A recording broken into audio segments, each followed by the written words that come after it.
అనకాపల్లి జిల్లా మాడుగులలో ఉత్తరాంధ్ర ఆరాధ్య దైవం శ్రీ మోదకొండమ్మ అమ్మవారి వార్షిక జాతర మహోత్సవాలు వైభవంగా ప్రారంభమయ్యాయి. తెల్లవారుజాము నుంచి ఆలయానికి పోటెత్తిన భక్తులు ప్రత్యేక పూజలు నిర్వహించారు. జాతర సందర్భంగా భక్తుల సౌకర్యార్థం ఆలయ కమిటీ విస్తృత ఏర్పాట్లు చేశారు. ఈ సందర్భంగా మాడుగుల ఎమ్మెల్యే బండారు సత్యనారాయణమూర్తి దంపతులు అమ్మవారిని దర్శించుకుని మొక్కులు చెల్లించుకున్నారు. పట్టణమంతా విద్యుత్ దీపాల అలంకరణతో పండగ వాతావరణం నెలకొంది.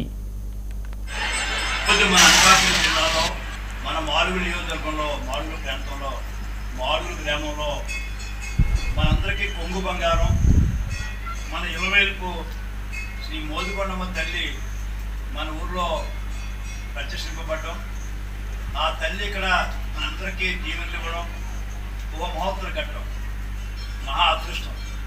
ఎందుకంటే పాడేరులో మోదకొండమ్మ ఉన్నారు, కానీ ప్లెయిన్ మైదాన ప్రాంతంలో మన అనకాపల్లి జిల్లాలో నోకాలమ్మ గారి తర్వాత, కన్యగా పరమేశ్వరి తర్వాత, కనకమహాలక్ష్మి తర్వాత అంత మనకు కొంగు ఇలవేల్పు మన మోదకొండమ్మ తల్లి.